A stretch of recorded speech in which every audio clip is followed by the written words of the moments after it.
Assalamualaikum warahmatullahi wabarakatuh. Waalaikumsalam warahmatullahi wabarakatuh. Selamat pagi para pemegang saham, Dewan Direksi, serta tamu undangan yang telah hadir. Berdasarkan absensi yang telah dikumpulkan pada hari ini, rapat hari ini dihadiri oleh pemegang saham sekitar 87,8% seluruh saham dengan hak suara. Maka sesuai ketentuan POJK nomor 15 garis miring POJK.04 garis miring 2020, quorum telah terpenuhi. Dan rapat umum pemegang saham tahunan PT Harapan Bersama Tbk resmi dibuka.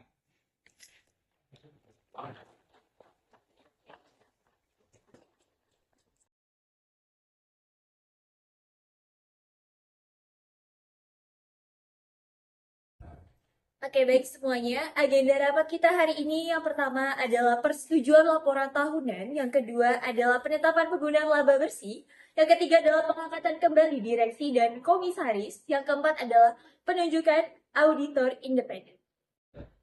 Baik, tahun buku 2024 merupakan tahun strategis. Kami berhasil mengembangkan fitur finansial, peer lending untuk UMKM daerah pelosok, selain itu kami akuisisi startup edukasi finansial, memperkuat posisi kami di pasar. Hasilnya, pengguna platform kami naik dari 3 juta menjadi 4 juta. Baik banget perusahaan memastikan resiko kredit tetap terkendali di sektor mikro. Baik, di perusahaan kami menggunakan sistem kredit scoring berbasis AI dan mitra koperasi lokasi dan mitigasi resiko. Dari sisi keuangan, pendapatan bersih tumbuh 15% menjadi 820 miliar. Laba bersih setelah pajak sebesar 120 miliar rupiah. Kami mengusulkan bagian dividen sebesar 40% atau Rp45 per saham. Sisanya ditahan sebagai laba yang ditahan untuk ekspansi teknologi. Mohon dijelaskan, mengapa hanya 40%, sedangkan perusahaan kas kita sedang meningkat? Karena tahun depan kami akan mengembangkan fitur fintech syariah dan ini butuh pendanaan internal yang kuat. Dewan Komisaris memberikan catatan atas biaya promosi yang meningkat 32%. Namun, kami memahami pentingnya brand awareness dalam ekosistem digital. Kami mendukung keputusan manajemen, namun efisiensi tetap harus dijaga. Dua proses pengambilan keputusan dalam RUPS ini sesuai anggaran dasar, POJK, serta Undang-Undang Perseroan Terbatas. Pemegang saham memiliki hak bicara dan hak suara sesuai proporsi kepemilikan. Kami harap suara kami tidak diabaikan hanya karena jumlah saham kami kecil. Kami tetap bagian dari perusahaan ini. Sesi tanya jawab kami buka. Satu pertanyaan per pemegang saham. Silahkan. Laporan ESG perusahaan belum jelas. Apakah akan ada laporan berkelanjutan tahunan? Baik, mulai tahun ini kami akan terbitkan keterlanjutan terpisah. Fokus utama kami adalah inklusi dan digitalisasi di UMKM. Saya ingin menanyakan angka kontrak perusahaan untuk menjamin keamanan data pengguna, mengingat banyaknya kasus kebocoran data di industri digital. Bagaimana strategi perusahaan dalam menjangkau masyarakat membanggar, khususnya di wilayah timur Indonesia? Saya melihat dana CSR masih kecil, padahal perusahaan berbasis fintech sangat relevan untuk pemberdayaan masyarakat. Adakah rencana peningkatan alokasi dana CSR? Kami butuh penjelasan lebih lanjut soal roadmap pengembangan produk fintech syariah. Jangan sampai ini hanya jadi gimmick marketing. Apakah perusahaan memiliki rencana APO anak usaha di bidang edukasi keuangan yang baru? Di akuisisi, ini bisa menjadi fondasi pertumbuhan baru. Sebagai investor minoritas, saya berharap diadakan forum komunikasi rutin seperti investor gathering atau laporan triwulanan agar kami bisa lebih terlibat. Masukan Bapak Ibu kami apresiasi. Keamanan data adalah prioritas. CSR kami akan ditinggalkan tahun depan.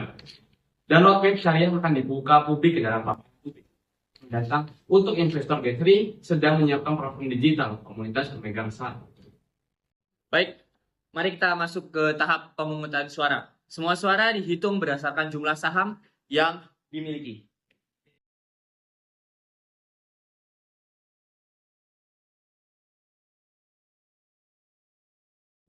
Agenda 1. Laporan tahunan. Setujui 96%. Agenda 2. Dividen 40%. Setujui 61%. Agenda 3. Pengangkatan kembali direksi dan komisaris. Setujui 89%. Agenda 4. Auditor independen.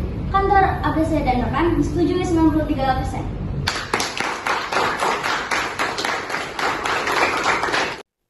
Disalahkan kami tuangkan pada dokumen resmi dan dilaporkan ke OJK serta diumumkan pada media massa sesuai ketentuan. Baik pemirsa, saat ini kita sedang bersama pengamat pasar modal Ibu Rohani.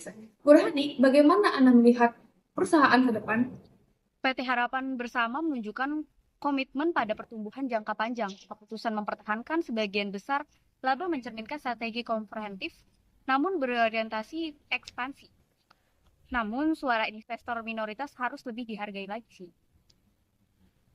Tadi sempat disinggung juga tentang dana CSR yang minim. Menurut Anda, apakah perusahaan fintech seperti ini dapat cukup melihat tanggung jawab sosialnya? CSR di sektor digital harus lebih dari sekedar donasi. Harus berwujud program nyata untuk memperdaya UMKM, literasi keuangan, dan inklusi digital. Jika tidak, kepercayaan publik bisa tergerus terus-menerus. Kami akan terus mengawasi implementasi keputusan hari ini. Transparansi sangat penting bagi kita. Semoga masa depan kami bukan hanya formalitas, dapat percaya pada masa depan perusahaan.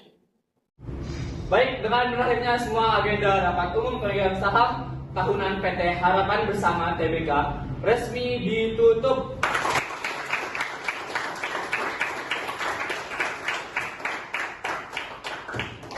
Terima kasih atas partisipasi dan semangat para pemegang saham untuk membangun perusahaan ini yang menjadi lebih baik.